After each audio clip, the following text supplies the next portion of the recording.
Most welcome everyone. कैसे हैं आप लोग? स्वस्थ हैं और मस्त हैं, है ना? और आशा है कि केमिस्ट्री पढ़ने में आप लोगों को आनंद भी आ रहा होगा, मजा भी आ रहा होगा। देखो बेटा, आज फिर हम लोग एक बेहतरीन वीडियो के साथ आमने सामने हो रहे हैं और आज का टॉपिक आपको सामने दिख रहा होगा। क्या टॉपिक है? लिपिड्स। आज लिपिड्स पर हमारी आपकी चर्चा चलेगी। यह भी एक महत्वपूर्ण बायोमॉलिक्यूल है। देखो बेटा, कुछ किताबों में ये मिलता है, कुछ किताबों में नहीं मिलता है, बट ये है बड़ा इंपॉर्टेंट चीज। अगर कार्बोहाइड्रेट इंपॉर्टेंट है, प्रोटीन इंपॉर्टेंट है, तो लिपिड भी इंपॉर्टेंट है। क्लियर? लिपिड माने अगर कहीं कोई चर्चा आ जाए कि लिपिड शब्द क्या है, इसका मतलब क्या है, तो आप ये जान लो, जो तेल, घी, मक्खन उक्खन ये सब खाते हो ना, चिकनी चीजें, यही सब लिपिड है। क्या है? लिपिड है। और लिपिड बेटा वो मोम भी आ जाता है, लेकिन मोम माने कौन? वो पैराफिन मोम नहीं जो दीपावली में जलाया जाता है, मोमबत्ती। जो मधुमक्खी के छत्ते से मोम निकलता है, उसकी बात यहां होती है ना? तो वो भी लिपिड की श्रेणी में आता है। तो मोम की चर्चा तो आगे की क्लास में रहेगा, इंटरमीडिएट लेवल पर नहीं है, लेकिन तेल और वसा, इन पर चर्चा हम लोगों की इंटरमीडिएट में चलेगी, है ना? तो सबसे पहले चर्चा ये आती है कि लिपिड का जैविक महत्व क्या है, हमारे जीवन में उसका क्या इंपॉर्टेंस है, इस पर हम चर्चा कर लेंगे। और उसके बाद जो है लिपिड के मॉलिक्यूलर स्ट्रक्चर कैसे होते हैं, उसके कॉन्स्टिट्यूएंट क्या क्या होते हैं, और ये सारी चीजें हम लोग एक एक करके चर्चा करते चलेंगे। तो सबसे पहले हमको क्या पढ़ना है? लिपिड में जैविक महत्व। क्या पढ़ना है बेटा? जैविक महत्व। जैविक महत्व क्या होता है? सबसे पहला पॉइंट हम लोगों का क्या होगा? Biological importance. बायोलॉजिकल इंपॉर्टेंस के बारे में हम लोग पढ़े।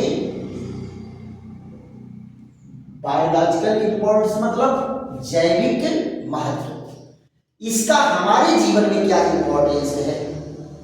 दूसरी चीज ये है क्या, तो यहां पर क्या कहेंगे? लिपिड एक महत्वपूर्ण, लिपिड एक महत्वपूर्ण जैविक अणु है। जैविक अणु है, एक महत्वपूर्ण जैविक अणु है, यानी हम लोगों के शरीर से संबंधित एक महत्वपूर्ण क्या है? जैविक अणु है। दूसरी चीज क्या कहा गया कि यह शरीर के निर्माण, शरीर के निर्माण व ऊर्जा स्रोत, ऊर्जा स्रोत दोनों की भांति, दोनों की भांति व्यवहार करता है। दोनों की भांति व्यवहार करता है, यानी ये हमारे शरीर के निर्माण में भी भाग लेता है और ये ऊर्जा भी प्रदान करता है, शरीर को ऊर्जा भी देता है। अब यहां जरा देखो, जैसे हम कहते हैं कि हमारी कोशिका चारों ओर प्लाज्मा लेमा से घिरा है, प्लाज्मा मेम्ब्रेन से घिरा है, तो प्लाज्मा मेम्ब्रेन में क्या होता है? प्रोटीन होता है और फास्फोलिपिड होता है। तो आप जरा बताओ, फास्फोलिपिड में लिपिड है कि नहीं है? ये बीच वाली दोनों लेयर जो है, ये क्या है? ये फास्फोलिपिड है। तो फास्फोलिपिड में लिपिड है कि नहीं है? और जीव द्रव्य में भी जो है लिपिड घुला होता है। तो यानी हमारे शरीर के निर्माण में इसका योगदान है। दूसरी चीज क्या है, यहां जरा देखो, यह हमें कार्बोहाइड्रेट की तुलना में, कार्बोहाइड्रेट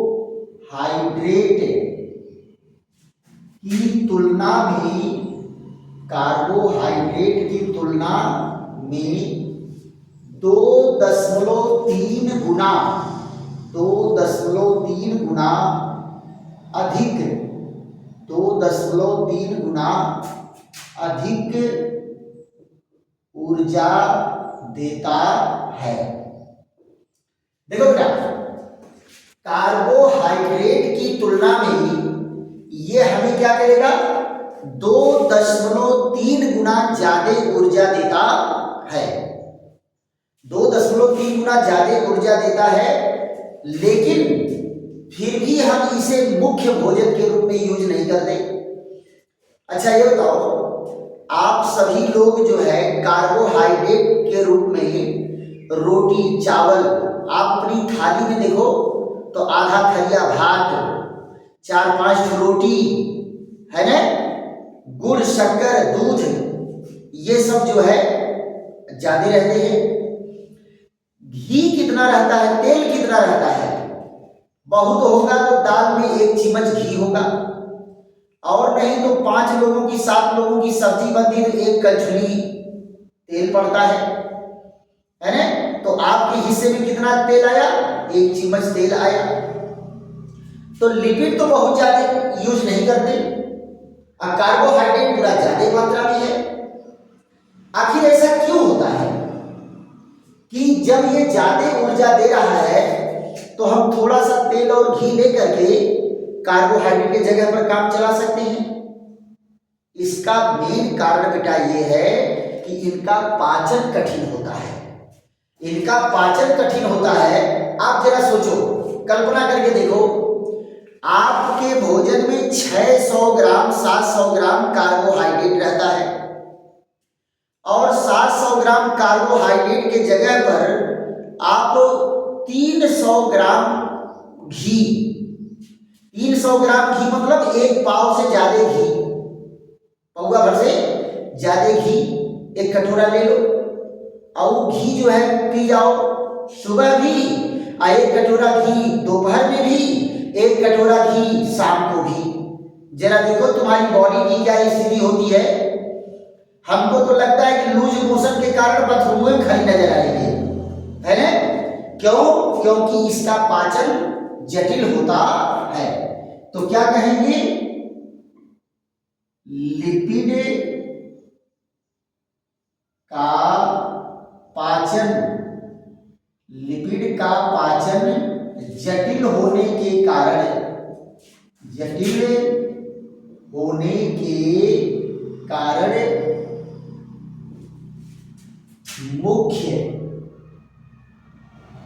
भोजन के रूप में, मुख्य भोजन के रूप में प्रयुक्त नहीं करते, प्रयुक्त नहीं करते, मुख्य भोजन के रूप में प्रयुक्त नहीं करते हैं। क्या कहा गया? लिपिड का पाचन जटिल होता है, इसलिए मुख्य भोजन के रूप में इसका उपयोग नहीं किया जाता है।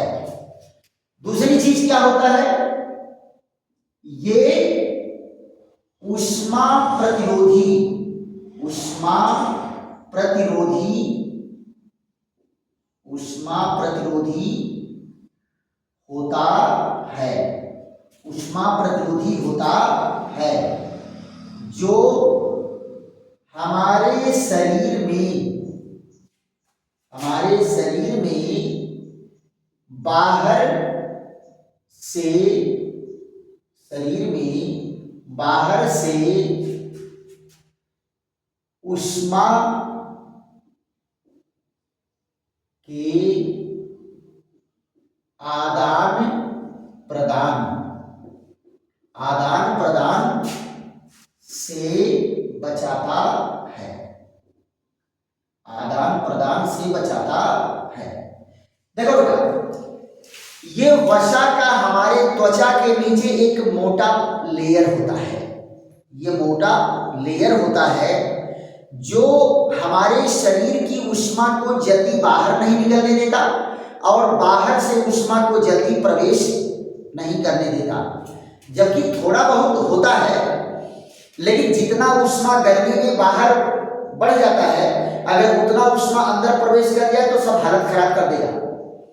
जितना ठंडक में ठंडक होता है, उतना ठंडक अगर ऊष्मा शरीर से बाहर निकल जाए तो फिर कहानी खत्म है कि नहीं।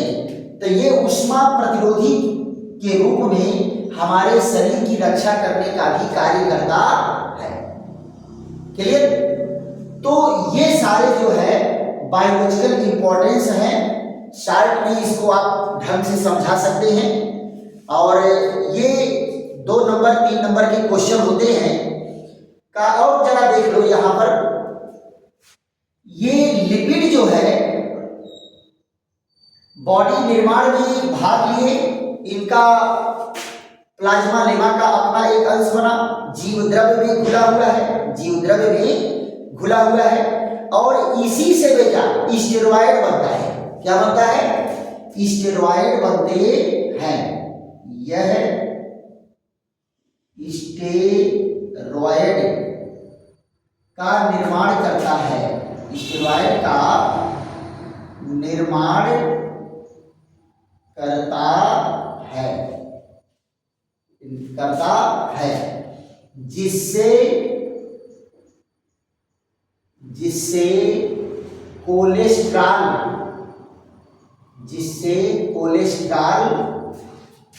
व विटामिन डी, कोलेस्ट्रॉल व विटामिन डी बनता है। इससे कोलेस्ट्रॉल और विटामिन डी का निर्माण करता है। क्लियर? और यह हमें मिलता कहां से है? जरा ध्यान दो, यह हमें मिलता है, स्रोत इसका क्या है? स्रोत में जरा देखो, जंतु स्रोत से किस रूप में मिलता है? घी के रूप में मिलेगा, चर्बी के रूप में मिलेगा। घी और चर्बी के रूप में हमें जंतु स्रोत से मिलता है। देखो बेटा, जो आप लोग दूध से घी निकालते हो वो भी क्या है? लिपिड है। जो मछली वछली बकरा वकरा मीट उट खाते हो उसमें भी चर्बी होता है, उससे भी हमें लिपिड प्राप्त होता है। जरा वनस्पति स्रोत से देख लो, वनस्पति स्रोत से क्या है?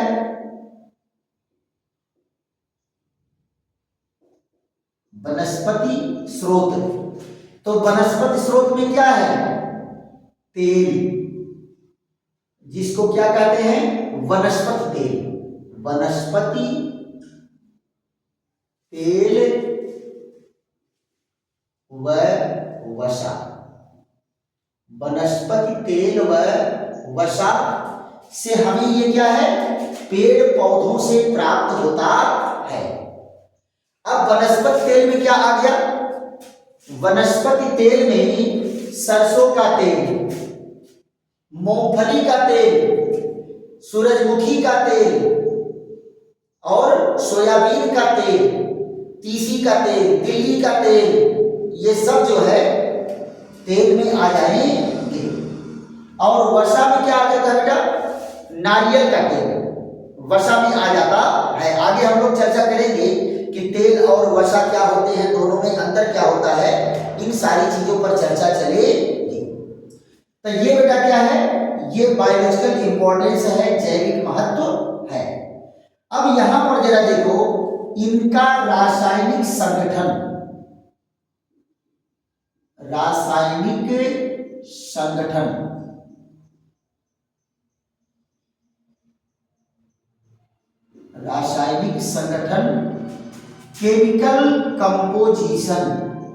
केमिकल कंपोजिशन, रासायनिक संगठन, इनका रासायनिक संगठन क्या होता है? देखो बेटा, लिपिड का जब अध्ययन किया गया, इनके मॉलिक्यूल की स्टडी किया गया, इनको ब्रेक करके अध्ययन किया गया जिसमें कौन कौन से तत्व पाए जाते हैं। तो देखो बेटा, मुख्य तत्व कौन है? कार्बन, हाइड्रोजन व ऑक्सीजन मुख्य तत्व है। इसमें मुख्य तत्व कौन है? ये है। तथा नाइट्रोजन, सल्फर व फास्फोरस भी अल्प मात्रा में पाया जाता है। अल्प मात्रा में पाया जाता है। तो ये इनका क्या है? संगठन है। यहां देखो, लिपिड में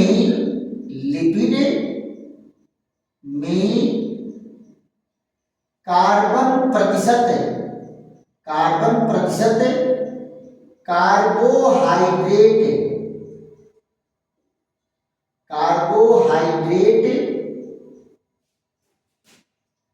की तुलना में अधिक होता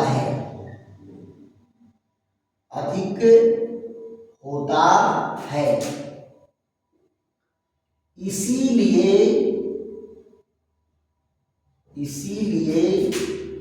यह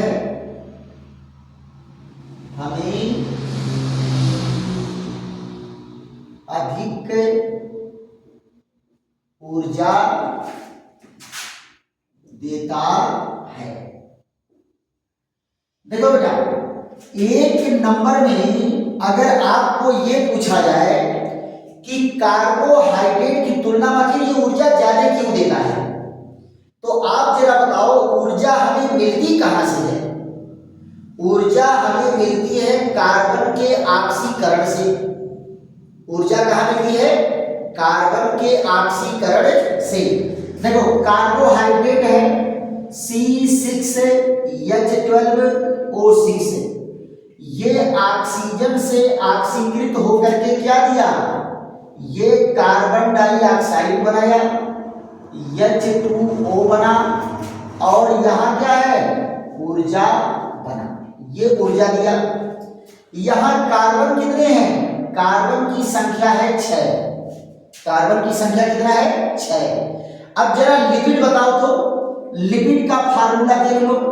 CH2O CO और यहां C17H35, यहां CHO CO C17H35 और यहां CH2O और CO C17H35।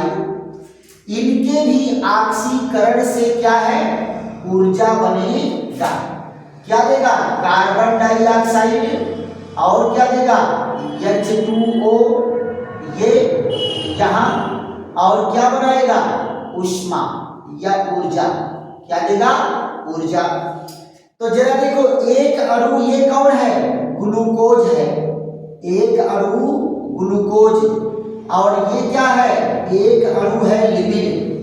तो जरा लिपिड में कार्बन परमाणुओं की संख्या गिनो तो 17 या 51, 51 और 3 54, 54 3 57। यहां कार्बन परमाणु की संख्या कितना? 57। अब जरा बताओ, 6 कार्बन के ऑक्सीकरण से ज्यादा ऊर्जा मिलेगी कि इतने कार्बन के ऑक्सीकरण से मिलेगी? जहां कार्बन ज्यादा है वहां ऑक्सीकरण ज्यादा होगा। ऑक्सीकरण ज्यादा होगा तो ज्यादा ऊर्जा आपको प्राप्त होगी। तो यहां पर जो कहा जाएगा कि कार्बोहाइड्रेट क्यों ज्यादा ऊर्जा देता है? क्योंकि कार्बन परसेंटेज कार्बोहाइड्रेट की तुलना में ज्यादा होता है, और कार्बन के ऑक्सीकरण से ही ऊष्मा निकलती है, इसलिए लिपिड से हमें ज्यादा ऊर्जा प्राप्त होती है। पक्का? तो ये रहा। अब बात ये आती है कि लिपिड का मॉलिक्यूलर फार्मूला क्या होता है? लिपिड का अणुसूत्र क्या होता है? मॉलिक्यूलर फार्मूला क्या होता है? इस पर हम लोग चर्चा लेते हैं। जरा इसका स्क्रीनशॉट ले लीजिए फट से, तो स्क्रीनशॉट लीजिए, उसके बाद जो है हम लोग आगे चर्चा करते हैं। तो इसके बाद हमारी आपकी चर्चा किस पर होगी? आणविक संरचना पर चर्चा होगी। किस पर चर्चा होगी? आणविक संरचना पर। तो लिपिड होता क्या है बेटा? लिपिड ग्लिसरीन और वसीय अम्ल, ग्लिसरीन और वसीय अम्ल का ट्राइग्लिसराइड या ग्लिसरीन ट्राइएस्टर होता है। क्लियर? किससे बना है? ग्लिसरीन से और वसीय अम्ल से बना होता है। क्लियर? और वसीय अम्ल क्या है? वसीय अम्ल वो है जिसमें हाइड्रोकार्बन की लंबी चेन हो और उसमें अम्ल समूह लगा हो, COOH लगा हो। तो देखो बेटा, हम लोग किस पर चर्चा करेंगे? लिपिड का आणविक संगठन, आणविक संरचना, इनकी आणविक संरचना पर चर्चा करेंगे। क्या कहेंगे? Molecular structure. मॉलिक्यूलर स्ट्रक्चर पर हमारी आपकी चर्चा होगी, है ना? आप जरा देखो, इनमें कौन कौन से कॉन्स्टिट्यूएंट है? 2 कॉन्स्टिट्यूएंट है बेटा। एक क्या है? ग्लिसरीन, या इसको क्या कहेंगे? ग्लिसरॉल। और दूसरा क्या होता है? Fatty acid. क्या होता है? Fatty acid. इन दोनों के मिलने से लिपिड के मॉलिक्यूल बनते हैं। तो लिपिड होता क्या है? जरा यहां देखो, लिपिड होता है triglyceride,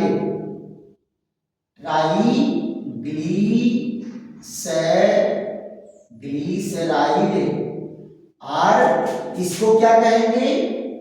ग्लिसरील triester, glyceryl triester of long chain fatty acid, long chain fatty acid, long chain fatty acid. तो क्या बेटा? ग्लिसरीन का फैटी एसिड से मिल करके क्या बनेगा? ट्राइग्लिसराइड या ग्लिसरीन ट्राइएस्टर कहलाता है। जरा आप यहां ध्यान दो, इनका मॉलिक्यूलर स्ट्रक्चर ये है ग्लिसरीन। जरा देखो तो, ग्लिसरीन का मॉलिक्यूलर फार्मूला ये है ग्लिसरीन। ये देखो, इसी को ग्लिसरीन या ग्लिसरॉल कहते हैं। अब यहां जरा देखो, ये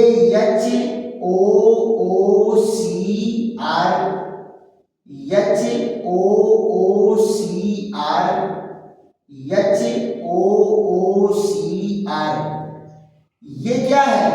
ये है फैटी एसिड। क्या बेटा? फैटी एसिड है। तो यहां पर जरा देखो, ये क्या करेगा? ये एक एक अणु क्या निकालेगा? पानी, पानी का अणु निकाला और क्या बन करके आया? CH2O CO और R।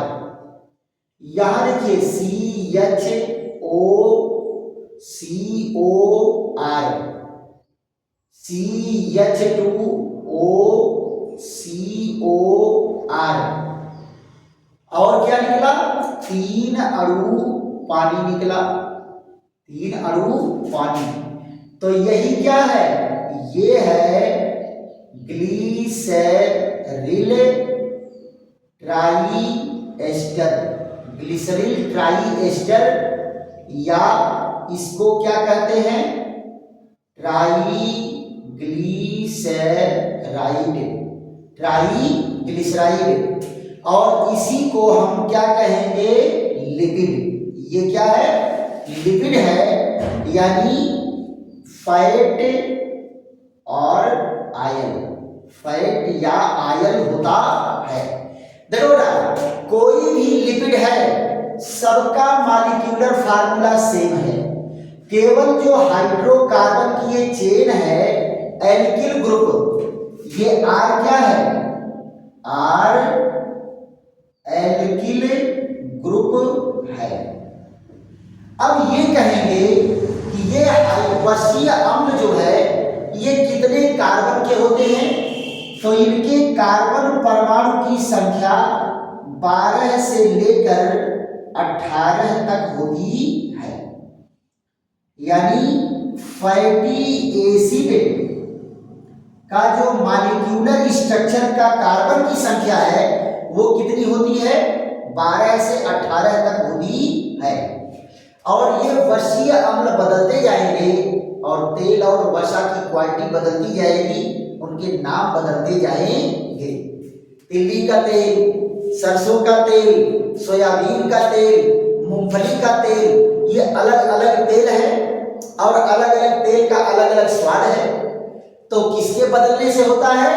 केवल ये हाइड्रोकार्बन की श्रृंखला बदलती जाएगी और तेल और वसा की क्वालिटी बदलती जाएगी। क्लियर? तो ये बेटा है, अगर कोई परीक्षा में आवे कि आणविक संरचना क्या होती है लिपिड की, तो ये आणविक संरचना होती है। आपको देखो कई बार बेटा मैं पढ़ा चुका हूं कि ये जो बांड है, ये बांड जो है, इस बांड को कहते हैं एस्टर बांड। क्या कहते हैं? Ester bond. और जिस जिस कंपाउंड में ये पाया जाता है, जिस जिस यौगिक में पाया जाता है, उसको क्या कहते हैं? एस्टर कहते हैं। क्या कहेंगे? एस्टर कहेंगे। पक्का? तो यहां पर जरा देखो, यहां पर एस्टर बांड कितने हैं? एस्टर बांड है 3। एस्टर बांड कितना है? 3। एक यहां है, एक यहां है, एक यहां है। 3 एस्टर बांड होने के नाते इसको क्या कहेंगे? ग्लिसरील ट्राई एस्टर। क्या कहेंगे? ग्लिसरील ट्राई एस्टर।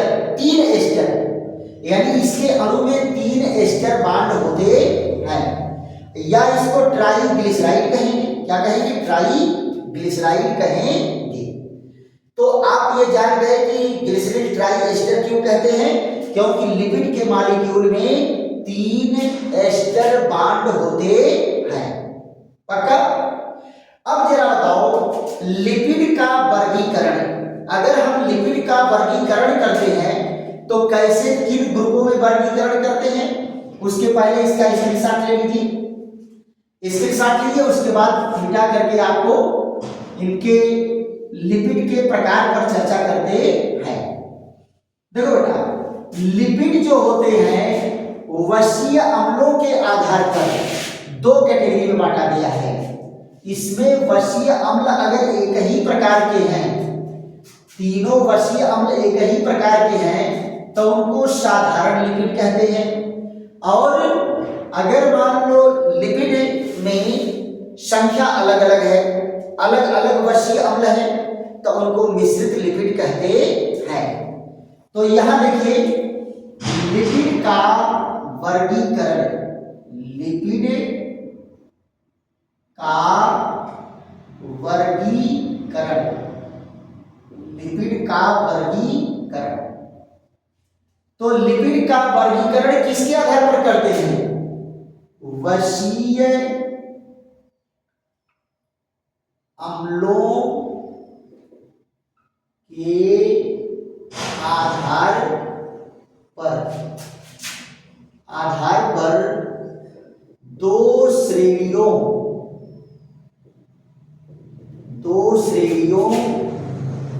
में बांटा गया है। 2 श्रेणियों में बांटा गया है। पहला कौन है? साधारण लिपिड, साधारण लिपिड, साधारण लिपिड से, साधारण लिपिड।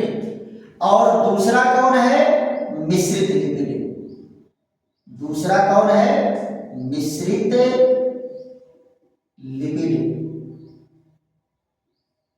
मिश्रित लिपिड। ये साधारण लिपिड को क्या कहेंगे बेटा? साधारण लिपिड को कहते हैं सिंपल लिपिड, सिंपल लिपिड। और इसको क्या कहेंगे? मिक्स्ड लिपिड, मिक्स्ड लिपिड कहेंगे। देखो बेटा, साधारण लिपिड कब होगा? साधारण लिपिड होगा कब? जब समान वसीय अम्ल, वसीय अम्ल अणु में हो। जब समान वसीय अम्ल अणु में हो तो उसे क्या कहेंगे? Simple lipid. और ये क्या होगा? जब भिन्न भिन्न प्रकार के, भिन्न भिन्न प्रकार के वसीय अम्ल, वसीय अम्ल अणु में हो। भिन्न भिन्न प्रकार के वसीय अम्ल अगर है अणु में तो वो मिश्रित लिपिड है। और अगर एक ही प्रकार के है तो उसको सिंपल लिपिड कहेंगे। जरा यहां देख लो तो, ये है CH2, CH और यहां CH2, OCOI। यहां देखिए OCOI, यहां OCOI। ये देखो एक ही प्रकार के वसीय अम्ल है, सब समान वसीय अम्ल है। तो ये क्या होगा? ये आपका आयन कहो या फैट कहो, आयन या फैट। इसका रियल एग्जाम्पल जरा देख लो। रियल एग्जाम्पल क्या है? CH2, CH2।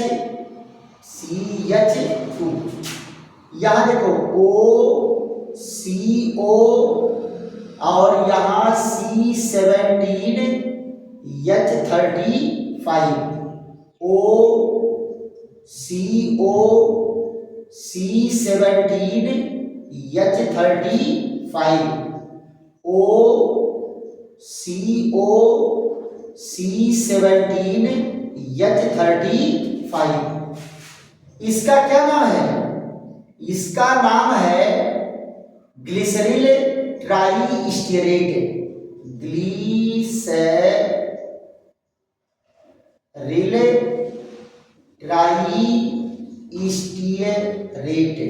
ट्राइस्टेरेट। ये क्या है बेटा? ये सिंपल लिपिड का एग्जांपल है। मिश्रित लिपिड क्या होगा? जरा यहां देखो, CH2 ऐसे ही शार्ट में लिखना है क्या? ऐसा नहीं है कि परीक्षा में आवे पूरा भौकाल मार दो, है ना?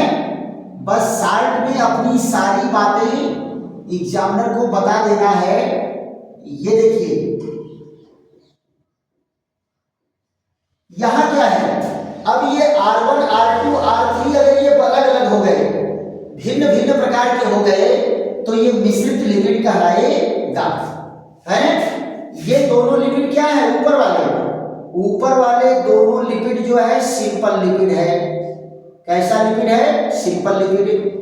और इसका जरा रियल एग्जांपल देख लो। यहां क्या होता है? ये CH2, CH2, OCO, यहां C15H31, OCO C17H35, OCO C17H35। देखो बेटा, ये दो ठो तो स्टीयरिक अम्ल का एस्टर है और एक ये पामटिक अम्ल लगा है। क्या लगा है? पामटिक अम्ल लगा है। तो बेटा ये कार्बन का भी नंबरिंग होता है। इसकी नंबरिंग कैसे होती है जरा देखो। इसकी नंबरिंग होती है अल्फा, इसको अल्फा डैश और बीच वाले को बीटा, बीच वाले को बीटा। तो इनका नाम कैसे लिखा जाएगा देखो। तो इनका नाम जरा अल्फाबेट क्रम में देखो। स्टीयरेट एस से आता है और पामटिक अम्ल पी से आता है ना। तो इसको क्या कहेंगे? अल्फा पामिटो, अल्फा पामिटो। और उसके बाद क्या होगा? बीटा अल्फा डैश, क्या है? डाई ग्लिसरिल, डाई ग्लिसरिल स्टीयरेट या ग्लिसरिल डाई स्टीयरेट भी कह देंगे। क्या कह देंगे? ग्लिसरिल, ग्लिसरिल डाई स्टीयरेट, डाई स्टीयरेट। ये लिपिड किस तरह के हैं? ये मिक्स्ड लिपिड है। कैसा लिपिड है? मिक्स्ड लिपिड है, राइट। तो वसीय अम्ल के आधार पर हम लिपिड को दो कैटेगरी में बांटे हैं, दो श्रेणी में बांटे हैं। क्लियर? तो आज हम लोग क्या पढ़े हैं कि लिपिड क्या है और उसका बायोलॉजिकल इंपॉर्टेंस क्या है, बायोलॉजिकल इंपॉर्टेंस क्या है, उसका मॉलिक्यूलर संगठन क्या है और वसीय अम्ल के आधार पर लिपिड को कितने श्रेणी में बांटा गया है। क्लियर? आशा है कि आप लोगों को ये वीडियो समझ में आया होगा। और अगर बेटा वीडियो समझ में आ रहा है तो खूब ललकार के लाइक करो, शेयर करो, सब्सक्राइब करो और दोस्तों मित्रों को भी बताओ कि खूब जम के केमिस्ट्री पढ़ाई जा रही है। कहाँ? राधेश्याम केमिस्ट्री वाले चैनल पर, और खूब जम के देखें। और फिर हमारा नारा क्या होना चाहिए? यूपी बोर्ड में एवं 90% के ऊपर हमें नंबर ले जाना है। कब? एक एक वीडियो को ध्यान से देखेंगे, 2 बार 3 बार देखेंगे और उसके बाद डायरी में नोट बनाते चलेंगे और परीक्षा में उसको रिपीट कर लेंगे। परीक्षा में रिपीट कर लेंगे, बेहतरीन नंबर आ जाएगा। चलिए, ऐसे ही बेहतरीन वीडियो के साथ फिर हमारी आपकी मुलाकात होगी। तब तक के लिए विश्राम। थैंक यू, धन्यवाद।